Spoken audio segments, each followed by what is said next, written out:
안녕하십니까, 레필입니다. 12월 2일 원자력 테마 보도록 하겠습니다. 자, 오늘은 전반적으로 상승을 했고요. 두산에너빌리티는 거의 부합 수준이었고, 현대건설부터 S&T에너지, BHI, 청원밴드 이런 종목들이 좀 상승으로 진행이 되었습니다. 나머지 종목들은 거의 부합으로 대부분 마무리가 되었습니다. 자, 증시 동향부터 먼저 보겠습니다. 코스피는 1.9% 정도 상승을 했습니다. 오늘 외국인 투자자가 1조 3천억을 매수했고요. 기관 투자자가 5천억을 매수했습니다. 오늘도 이제 반도체 종목 위주로의 상승이 집중되었고요. 코스피가 4,000포인트 근처까지 반등을 했습니다. 코스닥은 0.6% 반등했고요. 외국인 투자자가 1,600억을 매도하면서 기관 투자자가 1,300억을 매수하면서 좀 다른 움직임을 보여주었습니다. 해외 투자자는 지금 나스닥 다우는 하락으로 진행이 되었고요. 니케이도 거의 마지막까지 주가가 눌러지면서 진행되었습니다. 상해종합도 0.4% 정도 하락을 했고요. 계속해서 증시는 최근에 조정을 좀 받는 분위기입니다. 코스피가 좀 특이하게 오늘 반등을 좀 했는데요. 계속해서 반등세가 이어지는지 지켜볼 필요가 있겠습니다. 환율은 1.7원 정도 하락했고요. 1469원으로 진행이 되었습니다. 계속해서 1470원 근처에서 환율이 형성되어 있고 추가적인 이제 상승이 가능한 그런 상황입니다. 그러나 분명히 시장에 대한 개입이 시작되었다라고 볼 수가 있고요. 환율이 이제 이 근처에 올 때마다 눌러졌던 이력을 보았을 때는 이번에도 개입을 할 가능성이 크다. 그리고 만약 이 환율이 올라가는 것을 미국 입장에서는 별로 달갑게 생각하지 않을 겁니다. 강달러에 대한 추세를 약하게 해야지만 미국의 무역 수지가 개선되기 때문에 그런 부분들이 계속해서 이 환율이 올라가는 것을 좋아하지 않을 겁니다. 특히 한국이 대미 무역 수출이 많은 국가이기 때문에 환율에 대한 조정 압박을 할 가능성도 충분히 있습니다. 여러모로 이제 우리나라의 환율이 떨어져야 되는 이유가 발생하기 때문에 마냥 이게 올라가지만은 않을 거다. 그래서 분명히 어떤 개입이라든지 어떤 계기를 통해서 다시 한번 환율이 다운되는 시기가 올 거고요. 그리고 그러한 이제 단기적인 조치를 제외하고도 장기적으로 보더라도 미국의 내년 금리가 떨어질 가능성이 높아지고 있습니다. 그리고 거기에 플러스해서 우리나라의 채권에 대한 수요가 높아질 가능성이 있기 때문에 이런 부분들이 합쳐져서 우리나라의 환율을 내릴 가능성이 높습니다. 그래서 뭐 뉴노멀로 해서 1,300원, 1,400원 이렇게 왔다 갔다 하고 있는데요. 뭐 내년에 드라마틱하게 1,200원, 1,100원으로 떨어진다 이렇게 보기는 어렵습니다. 분명히 이제 이 환율에 대한 격차가 이 금리 격차가 드라마틱하게 줄지 않는 이상은 환율은 계속 높게 유지가 될 거고요. 적정 수준 내에서 환율은 다시 떨어지겠지만 분명히 전체적인 선은 올라갈 수 있다. 그래서 미국의 금리가 다시 초저금리로 내려오지 않는 이상은 환율이 빠르게 떨어지지는 않을 겁니다. 하지만 우리가 우려하는 만큼 계속 올라가지도 않을 거다라는 것이 생각입니다. 자, 그래서 다시 돌아와서 국내 증시부터 먼저 보도록 하겠습니다. 자, 코스피는 계속 이제 고점을 낮추면서 반등을 주긴 하지만 일단은 큰 하락을 끝낸 것 같습니다. 그래서 적절하게 지지라인을 형성하고 60일선 근처에서 반등을 시도했고요. 반도체 테마 위주로의 하락 이후에 반도체 테마가 다시 상승하는 그런 모습을 보여주었습니다. 외국인 투자자가 다시 매수로 전환을 했고요. 큰 매도 이후에 12월 들어서는 또 외국인 투자자가 매수를 시작하고 있습니다. 그래서 장기적인 매수가 들어오는지 볼 필요가 있고요. 기관 투자자도 금융 투자 위주로의 매수가 들어왔습니다. 코스닥은 이제 고점을 넘어섰습니다. 바이오 종목 위주로 상승이 이어지면서 위로 이제 치고 나가는 그림인데요. 아직 이제 코스피와의 그런 격차를 줄이기 위해서는 코스닥은 더 올라가야 됩니다. 적어도 전 고점을 넘어서야겠죠. 1062포인트. 그래서 바이오 테마 위주로의 상승이 더 지속될지 아니면 이제는 바이오 종목 외에 다른 테마가 또 한번 분위기를 타면서 올라갈지 모르겠지만 분명히 코스닥에 대한 이 코스피 대비해서 갭이 굉장히 많이 벌어져 있는 상황입니다. 그래서 그런 부분을 메꾸기 위한 움직임들이 나타날 거다. 자, 그래서 이렇게 진행이 되었고요. 오늘 증시에 대한 주요 이슈들을 좀 보도록 하겠습니다. 지금 이제 미국 증시 같은 경우는 US 테크 100이 이제 0.4% 정도 반등을 하고 있고요. 크게 지금 많이 떨어지진 않고 있습니다. 그래서 적절한 수준 내에서 유지를 해주고 있고, 그 다음에 지수 선물 이제 확인했고요. 원자재 가격을 보시면, 금 가격은 좀 떨어졌지만, 우리가 최근에 계속 눈에 띄는 것은 천연가스 가격입니다. 원유에 대한 가격이 떨어졌지만, 천연가스 가격이 최근에 많이 치솟고 있고요. 1년 내에 최고치에 지금 달하는 상황이기 때문에, 이제는 이 원자재 가격도 부담스러울 수 있다. 우리나라의 기름값이 지금 올라가는 만큼 이 천연가스 가격은 더 올라가고 있거든요. 그래서 기름값은 환율이 올라가서 높아졌지만 이 천연가스는 환율이 올라가도 높아지고 이 가격 자체도 높아지면서 이중고에 다 도달했습니다. 그래서 가격이 배로 지금 비싸지는 상황이기 때문에 우리나라에서 이런 부담감이 커질 수 있다. 가스 가격이 얼마나 올라가는지 계속 지켜보도록 하겠습니다. 채권금리는 미국 10년물 채권금리가 4.1%까지 반등을 했습니다. 자, 쭉 떨어지다가 또 올라가는 그림이고요. 계속해서 4%대를 꾸준히 유지를 해주는 모습입니다. 자, 문제는 이제 일본의 10년물 국채금리입니다. 1.9% 가까이 지금 올라와 있는 상황이고요. 이게 이제 문제가 좀 되고 있는데요. 최근에 이제 시장금리, 일본의 국채금리가 급격하게 치솟고 있습니다. 이유는 지금 새 총리가, 새 정부가 지금 이제 국채에 대한 발행량을 늘리고 있습니다. 일본이 이제 방위 투자를 높이고 있고요. 그리고 미국에 대한 그런 인프라 투자도 약속을 했고요. 일본 내에 반도체라든지 그런 첨단 산업에 대한 투자도 약속을 했습니다. 그러면 다 이제 돈이 들어가야 되는 상황인데요. 그런 부분들이 지금 국채 발행을 계속 이어가면서 국채에 대한 가격을 떨어뜨리고 금리를 높이고 있는 상황입니다. 이 10년물 국채금리는 시장금리입니다. 우리가 알고 있는 중앙은행의 기준금리와는 다른 움직임입니다. 일본의 기준금리는 아직도 0%대거든요. 0.5% 수준인데요. 이번에 12월 말에 금리 정책이 결정이 될 겁니다. 근데 기준금리는 0.5%인데 지금 시장금리가 1.9%라고 했을 때는 벌써 지금 1.4% 정도가 차이가 나는 상황이고요. 우리나라가 0.25%씩 움직인다고 했을 때는 지금 일본 금리는 정말 이제 격차가 많이 벌어져 있는 상황입니다. 그럼 기준금리도 같이 따라갈 수밖에 없는 방향으로 가고 있기 때문에 이러한 부분들이 12월에 기준금리의 상승으로 이어질 가능성이 있다. 그럼 매번 이제 나오는 게 일본 엔캐리 트레이드 청산에 대한 우려감이죠. 엔캐리 트레이드라는 것은 결국에는 일본의 초저금리에 의해서 마이너스 금리까지 갔던 그런 부분에 의해서 이제는 일본 내에 투자할 자금들이 일본에서 투자해봤자 금리도 0%대고, 그죠? 이자를 받을 수도 없고 투자에 대한 가치가 없는 상황이었죠. 그래서 그런 부분들이 해외로 이제 투자 금액들이 나왔고요. 그때 당시가 2000년대 초반, 중반 이 정도 수준이었기 때문에 그때 마구 나왔던 돈들이 지금으로 따지면 엄청나게 큰 수익을 얻었을 겁니다. 특히 미국에 투자를 했던 돈들이라면 많은 수익을 얻을 수 있는 상황일 겁니다. 그런 부분들이 이제 일본의 금리가 올라감으로써 이제는 다시 일본으로 돈이 돌아온다라고 해서 엔캐리 트레이드 청산이라고 얘기를 하고 있습니다. 그래서 그 움직임이 2024년에 한번 나타났고요. 8월 달에 코스피가 갑자기 급락하는 경우가 있었죠. 이번에도 추가적인 금리 인상을 할 때마다 일본에 대한 엔캐리 트레이드 청산이 계속 우려감이 나타나고 있는 상황입니다. 하지만 이제 이미 그런 엔캐리 트레이드에 대한 우려감은 오래전부터 나왔고요.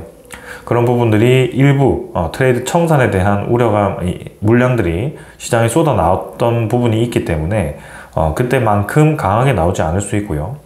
그리고 이미 시장금리가 이렇게 올라와 있는 상황에서 미국의 시장금리가 같이 떨어짐으로써 이제는 격차가 같이 줄어들고 있죠. 그러면 굳이 기준금리를 올릴 때까지가 아니더라도 시장에서는 반응을 하고 있을 겁니다. 국채시장에서부터 반응을 하겠죠. 그래서 그런 부분들이 향후 어떤 움직임을 보이는지를 좀 봐야 될 것 같습니다. 그래서 어떻게 보면 일본의 국채 가격은 떨어지는 방향으로 가고 있다고 보시면 되고 미국의 국채 가격은 올라가고 있다고 보시면 됩니다. 그래서 사실상 이제 일본의 국채를 들고 있던 사람들이라면 미국의 국채로 이동할 수 있는 그런 상황이 또 만들어질 수 있는 거기 때문에 만약 이제 엔캐리 트레이드 청산에 대한 우려감이 계속 악화로만 가진 않을 것 같다는 생각도 좀 있습니다. 그래서 이 자금 같은 경우는 결국엔 순환이 되는 구조이기 때문에 그런 부분들을 우리가 알고 있어야 된다. 자, 그러면서 엔케리 트레이드 청사는 이 정도로 좀 넘어가도록 하겠습니다. 자, 그리고 이제 12월에 일본 금리 말고도 이제 미국 금리도 결정이 될 겁니다. 제롬 파월이 이제 금리 힌트 없이 블랙아웃에 들어갔다라고 하는데요. 근데 인하 전망은 87%까지 올라와 있는 상황입니다. 0.25%를 인하할 확률이 높아졌는데요. 혹여나 인하를 하지 않는다면 시장의 이제 실망감으로 떨어질 것 같기는 합니다. 하지만 그것은 단기에 불과하다. 왜냐하면 이제는 파월 의장에 대한 임기가 끝났고 새로운 이제 연준 의장이 트럼프의 사람으로 채워졌을 때 기준금리를 빠르게 내릴 가능성이 높기 때문입니다. 그래서 그런 부분들을 봤을 때는 확실히 시장의 방향은 이미 결정되어 있다라고 볼 수가 있습니다. 자, 그리고 지금 미국 내에서는 관세에 대한 이 상호 관세가 적법하냐, 적법하지 않냐 지금 대법원 심리에 들어가 있는 상황이죠. 트럼프 행정부는 거기에 대해서 대법원이 부적정 판결을 내렸을 때, 위법하다 판결을 내렸을 때 상호 관세 말고도 이제 품목 관세로 대체를 하겠다는 그런 이제 대응을 세운 것 같은데요. 근데 사실 이제 상호 관세가 미국 입장에서는 굉장히 이득처럼 보이지만 이미 미국의 이제 이 트럼프 대통령이 당선이 될 때 국민층에서는 제조업에 대한 부활을 꿈꾸면서 트럼프를 찍었을 겁니다. 근데 결국에는 관세로 인해서 제조업 자체가 위축이 되고 있는 아이러니한 상황이 지금 벌어지고 있는데요. 그 이유는 지금 관세로 인해서 수입하는 물품 자체가 가격이 높아졌기 때문입니다. 투입제 비용이 늘어난다. 이게 무슨 말이냐? 미국 자체는 완제품을 수입을 하는 것이 아니라 원재료를 수입을 해서 그것을 미국 내에서 조립을 함으로써 지금 이제 제조업을 살리겠다라고 하는 겁니다. 제조업이 뭔가요? 결국에는 그 안에 있는 이 제조 시스템을 활용해서 많은 부품들을 많은 이제 그런 건설 같은 거를 이제 조립하고 만들고 하는 건데요. 근데 그 원료가 되는 원재료들이 이미 미국으로 들어올 때부터 가격이 업되어서 비싸게 들어오게 되었을 때는 이 조립 자체도 이제는 단가가 맞지 않는 거죠. 제조업 자체가 이제 경제성이 떨어지기 때문에 미국 내에서 사업을 할 명분이 없어지는 겁니다. 그래서 우리나라 기업들 입장에서도 굉장히 힘든 상황이 벌어질 거고요. 그럼 미국 입장에서도 제조업을 살리기가 굉장히 애매한 상황일 겁니다. 특히 철강 관세를 50%를 때려버렸는데 그 철강 관세가 50%를 막고 이제 들어가는 그 철강제들이 미국 내에서 재조립될 때 완제품에 대한 가격이 과연 경제성이 있을 것인가? 그리고 그 부품을 사다가 조립하는 기업 입장에서는 과연 돈이 남을 것인가? 이런 부분들이 상당히 의아한 상황입니다. 자, 그래서 결국에는 이제 트럼프 입장에서도 제조업에 대한 그 부활을 위해서는 이 제조업의 경제성을 생각할 수밖에 없고 상호 관세에 대한 부분을 대폭 완화할 수밖에 없다라고 생각이 됩니다. 그래서 본인이 원하는 미국의 투자를 이끌어내었을 때 관세를 낮추는 방향으로 진행하는 방향이 아마 그 방향이 아닐까 싶고요. 최대한 이득을 끌어내고 관세를 낮추는 것이 미국 입장에서는 최종 목표가 아닐까 싶습니다. 하지만 지금 일본 기업이라든지 미국 관계사들이 이미 미국 상호 관세가 부당하다라고 세금을 돌려달라는 그런 환급 소송까지 제기를 했습니다. 향후 이제 어떤 방향으로 이 상호 관세가 이어질지 또 지켜봐야 되는 대목입니다. 그리고 이제 젤렌스키가 이제 지금 휴전에 앞서 유럽을 돌면서 안간힘을 쓰고 있다라고 합니다. 이런 내용들을 좀 보았을 때는 확실히 미국과 러시아를 이제 보고 이 우크라이나도 어느 정도 휴전에 대한 논의를 하지 않았나라는 생각이 들고요. 이제는 뭐 치킨 게임이죠. 서로 이제 계속 싸웠을 때는 전쟁이 끝나지 않을 수밖에 없습니다. 서로가 이득을 쟁취하기 위해서 계속해서 이제 뒤없는 싸움을 하기 때문에 소모전이 지금 거의 4년째죠. 그래서 앞으로도 끝날 기미가 보이지 않자 이제 서로 한 발씩 협의를 위해서 뒤로 물러난 것 같습니다. 그래서 전쟁이 이제 마무리가 되었을 때 거기에 대한 인플레이션 압박이 좀 완화될 수 있고요. 재건 시장이라든지 그런 새로운 시장이 또 나타날 수 있다. 그래서 개인적으로는 2026년이 유동성 자금이 풍부해지고 저런 전쟁이 완화되면서 또 하나의 기회가 오지 않을까, 그리고 우리나라 기업들에게 큰 기회가 오는 시장이 아닐까라는 생각을 계속하게 됩니다. 자, 오늘 이제 시장에 대한 분석이 좀 길었습니다. 그러나 이 시장에 대한 분석이 상당히 중요하다고 생각이 되고요. 지금은 전체적인 흐름을 계속 잡아가면서 투자를 해야 될 때입니다. 자, 돌아와서 원자력 테마 보도록 하겠습니다. 사실 뭐 주가 자체는 지금 크게 의미가 없습니다. 그러나 뭐 가볍게 이제 흐름 정도는 체크를 하고 가겠습니다. 21선 아래, 61선 위에서 이렇게 뭐 출현 패턴으로 만들고 있습니다. 700원 올랐고요. 75,000원대로 유지하고 있습니다. 고점 대비 하락폭 거의 반등시키지 못했고요. 여전히 낮은 상황입니다. 그러나 거래량도 죽어 있고 언제든지 어떤 명분에 의해서 주가가 움직일 수 있는 자리까지 왔습니다. 두산 에너빌리티 항상 이렇게 올라갈 자리 만들고 갑자기 뚝 떨어뜨릴 때도 있었는데요. 그런 부분을 감안하고서라도 충분히 지켜볼 만한 상황입니다. 그래서 지금은 차트에 대한 흐름만 그냥 보고 뭐 여기서 올라가겠네, 내려가겠네 이런 부분을 예측할 필요가 없습니다. 투자 수급은 외국인 투자자가 30만 주 정도 매도를 했고요. 기관 투자자는 거의 움직임이 없었습니다. 제가 계속 강조하는 것은 주가가 지금 뭐 어떻게 움직이든 간에 지금은 충분히 이 시장에 대한 관심도를 끌지 못했고 명분이 지금 사용되지 않고 있다. 좋은 소식은 정말 많이 나오고 있는데 거기에 명분을 활용해서 주가를 올리지 않고 있죠. 그럼 언제 올리느냐? 결국에는 그들이 딱 올리려고 각을 잡았을 때 올리기 시작합니다. 아무리 좋은 호재 나오고 아무리 좋은 소식이 나오더라도 계속 이제 이렇게 눌러져 있다가도 갑작스럽게 이렇게 출발하는 것이 주식이고요. 그때는 정말 크게 올라갑니다. 그래서 이번에도 그런 틈을 좀 보이긴 했는데 다시 주가가 좀 떨어졌고요. 이렇게 오르락내리락 하면서 좀 시간을 끌다가 다시 한번 상승 타이밍이 왔을 때 이때처럼 빠르게 올라갈 가능성이 있습니다. 그때는 전고점에 도달할 가능성이 높고요. 그 이상 갈지 안 갈지는 더 지켜봐야 되는 상황입니다. 개인적으로 그 시기를 내년으로 보고 있기 때문에 이번 12월은 그냥 가볍게 지켜보셔도 될 것 같습니다. 현대건설도 2.8% 정도 올랐고요. 비슷한 자리 만들고 있습니다. 고점을 좀 빠르게 회복했으면 좋겠지만 느릿느릿 움직이고 있습니다. 그래서 올라가면 떨어지고 그 움직임을 반복시키고 있고요. N자로 좀 올라가는 그림이긴 하지만 마찬가지죠.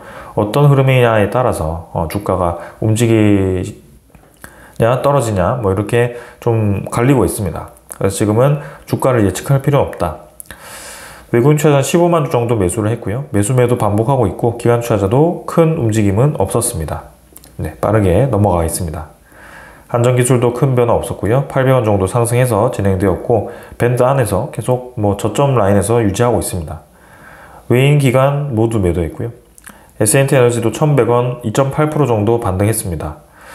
워낙 크게 떨어졌기 때문에 이 정도 반등으로는 크게 반등했다라고 보기도 어렵고요.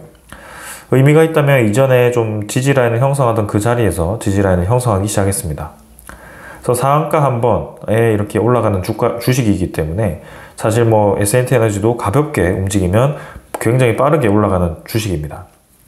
그래서 이 하락폭은 분명히 메워질 수밖에 없고 조금 시간을 두고 지켜볼 필요가 있다. 이틀 정도에서 6% 정도 올랐고요.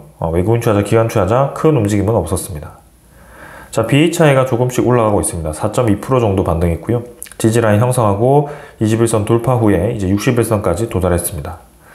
고점에서 많이 떨어졌고 일부 이제 회복을 했는데요.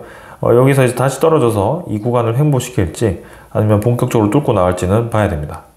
마찬가지 BHI만 지금 혼자 튀어나가지는 않을 거고요. 다 같이 움직임이 있을 텐데 그때까지 시간이 좀 필요합니다. 외국인 투자자는 64,000주 매수했고요. 기관 투자자도 9만 주 정도 매수하면서 양매수 진행을 했습니다. 그 다음은 성광밴드고요. 950원 올라서 3.6%, 26,850원. 21선 아래에서 자리 잡고 있고 사실 올라가긴 했지만 큰 의미는 상승은 아니었습니다. 고점 대비해서도 꽤 많이 떨어졌고요. 이 부분에 대해서 이제 돌파가 필요한 상황입니다.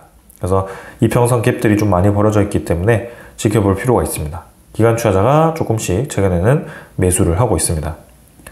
태용은 이제 100원 하락하면서 또 홀로 하락을 했고요.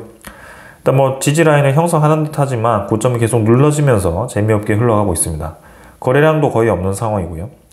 이평선 갭이 많이 벌어져 있기 때문에 한번 이제 큰 상승을 주면서 이 갭을 보통은 메워주곤 하는데 태용 같은 경우는 지금 이제 실적이 워낙 좋지 않았고 4분기에 대한 실적 내년 1분기까지도 좋지 않은 소식이 있기 때문에 단기간에는 약세를 보일 수밖에 없습니다. 하지만 사실 그 움직임에 대한 실적은 여기에 다 반영되었다라고 보여지고요. 향후 이제 반등에 대한 가능성이 높아지고 있다라고 생각이 됩니다. 투자 수급은 외국인 투자자가 최근에 연일 좀 매도를 하고 있고 기관 투자자가 연기금 투자자 위주로 매도가 있었습니다.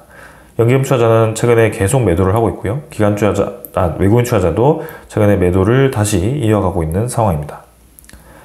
우지는 1.1% 정도 반등했고요. 쐐기형으로 계속 이 구간에서 힘을 모으고 있습니다. 딱 그냥 모습이 계속 오르락내리락 하면서 한번 크게 튀어갈 수 있는 그런 모양을 만들어가고 있습니다. 응집하는 그 힘이 딱 보이죠. 그래서 우진 같은 경우는 지금 강한 모습이 보이고요. 외국인 투자자에 대한 물량이 여전히 많이 모여 있습니다. 보성파워텍도 비슷한 구간에서 지금 수렴 패턴을 만들고 있고요. 한번 움직일 때 같이 움직일 가능성이 있습니다. 그래서 개인 투자자의 매도, 그 다음에 외국인 투자자 만주 정도 거의 변화 없었습니다. 우리기술도 비슷한 자리에서 하락 밴드에서 거의 하단에서 지금 자리를 잡고 있고요. 거래량 부족한 상황에서 강한 반등이 좀 필요한데요. 여전히 움직임은 없는 상황입니다. 자, 그래서 이렇게 이제 상황을 좀 봤고요. 사실 저 주가는 언제든지 분위기를 탔을 때 한 번에 올라갈 수 있는 주가입니다. 50%가 떨어졌다고 하더라도 분위기 좋으면 뭐 3배, 4배 이렇게 올라가기 때문에 사실 저 하락 자체가 큰 의미는 없습니다. 그래서 뭐 최고점에 들어가서 물려서 50% 마이너스라고 한다면 사실 마음이 아프겠지만 아주 장기로 보았을 때 그게 다시 3배, 4배 갔을 때는 상당히 이제 큰 수익을 낼 수 있는 것이기 때문에 그렇게 생각할 수 있습니다. 그럼 3배, 4배 간다고 장담할 수 있느냐? 사실 그렇게 100%라고 할 수는 없지만 저는 상당히 높은 확률로 그런 움직임이 내년에 나올 가능성이 있다고 생각이 듭니다. 시장에 대한 흐름이 받쳐주는 상황에서 그 테마가 관심받는 테마로 지정이 되어 있기 때문에 당연히 그렇게 갈 수밖에 없다라고 생각이 됩니다. 그래서 내년 증시에서 원전, 가스, 전력, 건설이 수혜를 입을 거다라고 계속해서 리포트가 나오고 있습니다. 이번엔 메리츠증권에서 얘기를 했고요. 원전, 가스, 전력, 건설 부분 전반에서 구조적 성장, 모멘텀이 강화될 거다. 다 강조하는 게 뭔가요? 여러분 계속 반복적으로 나오는 얘기가 있죠. 구조적 성장입니다. 구조적 성장이라는 것이 뭐냐? 결국에는 구조적으로 이렇게 갈 수밖에 없더라. 그냥 세상에 대한 흐름 자체가 세상의 이치가 지금 이 원전과 가스가 필요한 방향으로 가고 있고 전력이 수요가 높아지는 방향으로 가고 있고 건설이 필요한 방향으로 가고 있더라. 이 4개가 의미하는 게 뭘까요? 결국에는 AI에 대한 발전으로 인해서 데이터 센터 건설해야 되고 전력 인프라 건설해야 되고 전력에 대한 수요가 발생하고 있고 거기에 기저 에너지원으로서의 원전 가스가 필요하다라는 이 4가지가 연결이 되어 있는 겁니다. 그래서 이 4개를 다 증권사에서는 공통적으로 내년에 엄청나게 많이 관심을 받을 거라고 예상을 하고 있습니다. 그래서 2025년 원전의 해를 이끌었던 대형주 주도 흐름은 유지가 되긴 하지만 실제 프로젝트 착공이 본격화되는 내년부터는 보조기기와 기자재 업체들의 기회가 크게 확대될 것으로 판단했다. 그래서 이 보조기기와 기자재 업체들의 움직임을 우리가 주시해야 된다는 것도 잘 알고 있습니다. 그래서 대형주 같은 거는 뭐냐? 당연히 두산에너빌리티와 현대건설이겠지만 기자재 기업들, S&T에너지, BHI, 성광밴드, 태용 이런 기업들도 주목을 해야 되고요. 계측 기업, 우진 같은 이런 기업도 봐야 됩니다. 그래서 이런 기업들을 우리가 주목을 해야 된다는 것을 이 메리츠증권에서도 얘기를 하는 것입니다. 그럼 뭐 때문에 이렇게 많이 늘어나느냐? 결국에는 미국을 중심으로 한 AI에 대한 이 치킨 게임, 경쟁 개발이고요. 주도권을 확보하기 위해서 마구마구 이제 전력에 대한 수요를 높이는 데이터 센터들이 늘어나고 있는 상황입니다. 그래서 미국은 이제 원전 패권도 가져와야 되고 AI에 대한 패권도 가져와야 되기 때문에 이 용량을 4배로 늘려야 되는 상황이고요. 그래서 그게 현실적으로 이제 수행이 된다. 그게 언제부터 되느냐? 내년부터 본격적으로 시작이 될 거다. 그래서 실제로 우지는 APR1400 등 표준형 원전에 독점 공급하는 핵심 계측기 ICI 비중이 원전 수주의 40%를 차지하고요. 뉴스케일 기준으로 모듈 하나당 12개가 탑재될 전망이기 때문에 SMR의 수혜를 가장 많이 보는 기업 중에 하나입니다. 문 연구원은 이제 BHI는 신한울 3, 4호기 수주에 성공을 했고 체코 프로젝트도 가능성이 높고, 그리고 그 이외에 홀텍, BWX, G 히타치 등과 파트너십을 맺고 단조 소재 공급을 확대하고 있습니다. 그래서 핵 연료에 대한 이송 관련 그런 이제 기자재를 언급하고 있기 때문에 SMR의 매출 인식이 본격화될 수 있다고 합니다. 우리 기술도 마찬가지 분산 제어 시스템으로 이제 원전에 대한 테마로 묶여 있고요. 그런 부분을 봐야 됩니다. 그래서 다 제가 소개드리진 않겠지만 그런 AI에 대한 연결된 움직임들이 이제는 본격화됨으로써 거기에 대한 주도 테마로서 원전이 내년에 지정되어 있다. 그래서 우리는 그 부분을 분명하게 봐야 되는 상황입니다. 자, 그리고 HD현대와 두산에너빌리티가 기자재 공급을 했던 테라파워의 미국 원전이 안전평가를 통과했다고 합니다. 18개월 내에 인허가가 결정될 거다. NRC에서는 테라파워, 캐머러, 나트륨 원전에 대해서 안정성 평가를 통과했다고 얘기를 했습니다. 그래서 18개월 내에 인허가가 결정이 되면 이제는 2026년이라든지 2027년에는 적어도 착공이 시작되어서 2029년 정도에는 이 완공이 되거나 상호분전을 할 수 있는 상황이 될 것 같습니다. 그래서 본격적으로 이제 SMR에 대한 건설이 시작된다. 예상 시점보다 한 달가량 빨랐고요. 점점 이제 급하면 급할수록 이 규제도 줄어들 거고 기업들이 힘을 빠르게 이제 시도를 함으로써 이 SMR 건설이라든지 대형 원전에 대한 건설이 본격화가 될 겁니다. 엑스에너지도 움직임을 가지고 있습니다. 2027년에 첫 상업용 SMR 가동을 시작한다. 사실 이제 상업용 SMR 가동은 조금 잘못된 얘기인 것 같은데요. 이 상업용 SMR 같은 경우는 아직 착공에 들어가지 않았기 때문에 2027년에 가동하기는 어렵고, 여기서 얘기하는 내용은 TX1이라는 이제 핵연료 제조 시설 지상 건설이 착수가 되었다. 그래서 핵연료를 제조할 수 있는 시설이 2027년에 가동할 것으로 보고 있습니다. 그래서 지금 요거는 XE100에 들어가는 엑스에너지가 개발한 XE100에 들어가는 모델에 사용되는 연료를 생산하는 이제 시설이고요. 그래서 오크리지에 건설되는 2개의 시설 중에 첫 번째라고 합니다. 엑스에너지도 본격적으로 본인들의 핵 연료를 만드는 시설을 만들고, 이제는 상업화 운전에 필요한 연료를 만들어 놓고 착공에 들어가서 완공을 했을 때 이제 빠르게 가동을 하려고 하는 목적을 가지고 있는 것 같습니다. 그래서 연료부터 해서 이제는 자체적으로 운전까지 하는 것이기 때문에 전부 다 갖추고 있는 상황이죠. 두산에너빌리티 입장에서도 엑스에너지에 대한 주목을 할 수밖에 없는 상황입니다. 그래서 저 엑스에너지는 이미 아마존으로부터 많은 투자를 받았고요. 최근에도 또 다른 데서 또 투자를 받았기 때문에 이미 1조 가까이의 투자금을 받은 상황에서 본격적으로 이 수행이 되고 있습니다. 자, 그리고 이제 캐나다의 엘버타 원전을 또 웨이스팅하우스나 엑스에너지 중에 하나가 또 개발을 한다고 합니다. 그래서 먼유 파이프 건설 MOU에 원전 개발도 포함이 되었고, 이제는 후보 기업으로서 웨스팅하우스와 엑스에너지가 거론되고 있다. SMR과 이제 대형 원전에 대한 얘기인 것 같고요. 그 두 개가 이제 각각 후보로 지정이 되는 것 같습니다.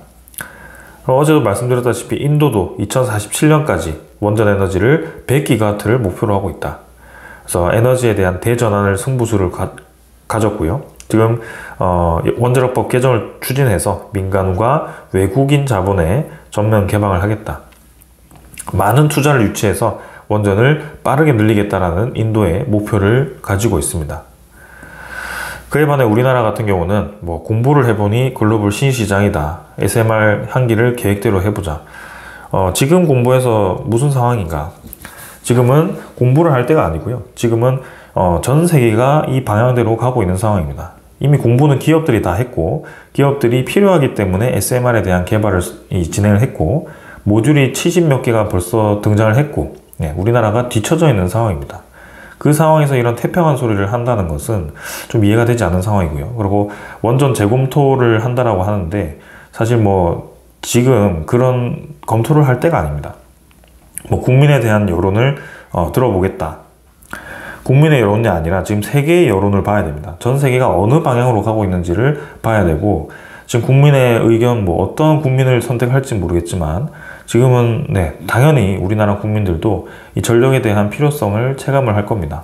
그래서 그런 부분들을 빠르게 이 구심점을 가지고 이끌고 나가야 돼요. 리더라면 그런 것을 먼저 이끌고 나가야 되는데, 계속 저렇게 뒤에서 고민하고 저울질하고 그런 식으로 선택을 한다면 뒤처질 수밖에 없습니다. 트럼프가 왜 원전 4배 건설을 하냐, 인도가 왜 2047년까지 100기가와트 원전 건설을 하냐, 그리고 중국은 왜 저렇게 수십 개씩 매년 원전 건설을 해서 곧 이제 미국의 원전 가동수보다 늘어나느냐, 러시아는 계속해서 동남아시아 중심으로 해서 중앙아시아 중심으로 해서 원전 세일즈를 펼치고 있고, 유럽 내에서는 웨스팅하우스에 대한 모델이 지금 이제 들어오는 와중에 프랑스 EDF 같은 경우도 그것을 막기 위해서 노력하고 있고, 자국 내에서도 원전 건설을 유치하고 있고, 영국 같은 경우도 원전에 대한 퍼센트를 계속 늘리고 있고, 이제는 유럽에서도 SMR에 대한 5개년도 계획을 세움으로써 원전을 장려를 하고 있고, 그런 EU 집행위에서도 이제는 원전 건설을 장려하는 상황이 되어버린 상황입니다. 대만마저도 재가동을 해야 된다라는 그런 얘기를 하고 있고요. 독일도 전력 기업이 이 신재생에너지에 대한 전력이 너무 과도하게 들어와 버리니까 이렇게 전력망이 흔들린다, 속도 조절을 해야 된다라는 얘기까지 나오고 있습니다. 우리나라는 지금 원유라든지 LNG를 100% 수입을 하는 국가입니다. 고환율과 에너지 가격이 급등하는 시기에 정말 치명적인 영향을 받을 수밖에 없습니다. 한전이 왜 그렇게 만년적자에 들어갔었는지 그 부분을 우리가 생각해야 되고요. LNG에 대한 발전량이 지금은 이제 달러도 높아진 상황에서, 그리고 가스 가격이 높아진 상황에서 분명히 지금 손실이 발생하고 있을 겁니다. 그런 와중에 탄소를 과도하게 줄이고 그것을 재생에너지로 채우겠다라는 이 생각을 가지고 있고, 그리고 기저에너지원이 원전에너지를 애매하게 스탠스를 취하게 되었을 때는 당연히 지금 원전에너지를 대폭 늘리고 그런 재생에너지에 대한 커버를 석탄에너지로 하는 타 국가들은 그 경제성이 우리나라보다 훨씬 좋을 겁니다. 산업 경쟁 입장에서 우리나라가 계속 뒤처질 수밖에 없을 거고요. 지금이야 반도체 잘 나가고 그러겠지만 다른 국가들이 그것을 우리나라가 평생 잘하도록 놔두진 않을 겁니다. 서로 이기기 위해서 치킨 게임에 들어갈 거고요. 산업에 대한 그런 이제 경제성을 확보해서 산업에 대한 투자를 정부 차원에서 대폭해서 우리나라를 이기기 위해서 노력을 하고 있을 겁니다. 근데 우리나라는 에너지 정책부터 지금 거꾸로 가기 시작했고요. 재생에너지에 대한 가격을 떨어뜨리겠다라고 얘기를 하고 있지만 어떻게 떨어뜨릴지에 대한 그런 구체적인 계획안이 오픈이 되지 않았습니다. 결국에는 짓다 보니 계획대로 이제 떨어지지 않았을 때는 이제는 우리나라는 원전 에너지에 대한 기저 에너지원이 부족해지고 LNG에 대한 가격이 급등했을 때 그 상황이 만들어졌을 때 전력에 대한 기저 에너지원이 상당히 부족해지고 출력이 불안정한 상황에서 데이터 센터라든지 그런 많은 제조 시스템에 대한 불안정성이 커질 수밖에 없는 상황으로 갈 수 있습니다. 그런 부분들이 이제는 해소되어야 된다. AI를 하려고 하면, AI를 하지 않는다면 제가 말을 말겠습니다. 근데 AI를 하겠다, AI 강국으로 가겠다라고 한다면 적어도 그렇게 해서는 안 된다. 그리고 첨단 국가로서 경쟁력을 계속 유지하겠다고 한다면 적어도 에너지 정책을 이렇게 이끌고 가서는 안 됩니다. 그냥 고만고만하게 유지하겠다. 우리나라 10위권 안에, 뭐 20위권 안에, OECD 안에 들어가지 않고도 뭐 40위, 50위, 60위권에서도 그냥 잘 먹고 살면 되지. 평화롭게. 이렇게 생각한다면 뭐 에너지 정책 지금처럼 추진해도 될 것 같습니다. 근데 그렇지 않다면 그런 이 20위 안에 들어가는 국가들이 지금 현재 에너지 정책을 어떻게 펼치고 있는지를 먼저 들여다보고 빠르게 추진을 했으면 좋겠고요. 남 뒤따라가는 게 아니라 이제 이끌어 나가야 되는 상황입니다. 맨날 이제 뒷공무니만 따라가다가 애매해지는 상황이기 때문에 그렇게 좀 봐야 될 것 같다. 자, 그래서 오늘 여기까지 하고 마무리 하도록 하고요. 참 깝깝한 마음에 이렇게 말씀을 좀 드렸습니다. 아무튼 2026년은 유동성 자금이 많이 풀릴 것 같고요. 이제는 에너지 정책적으로도 전 세계가 지금 원전 에너지에 집중을 하고 있는 상황입니다. 원전과 AI는 뗄 수가 없는 상황이고요. 네, 이제는 전력에 대한 수요가 기하급수적으로 늘어나기 시작할 겁니다. 왜냐? 데이터 센터를 건설하는 조립 공정도 엄청나게 이 성장을 해서 데이터 센터가 늘어나는 수도 빠르게 늘어날 거고요. 거기에 들어가는 반도체 칩도 많이 들어갈 겁니다. 그러면 이제 전력에 대한 이 수요가 우리가 예상하던 것보다 더 빠르게 진행될 수 있다. 기존에는 이렇게 올라갈 거라고 예상했던 것을 결국에는 점점 이제 빠르게 시장에서 돈이 되니까 더 빠르게 늘리다 보니 이런 식으로 전력 수요가 늘어나게 된다면 그때서는 이제 후회할 수밖에 없겠죠. 자, 이렇게 이제 영상을 마무리하고요. 내일 시장에서 또 뵙도록 하겠습니다. 감사합니다.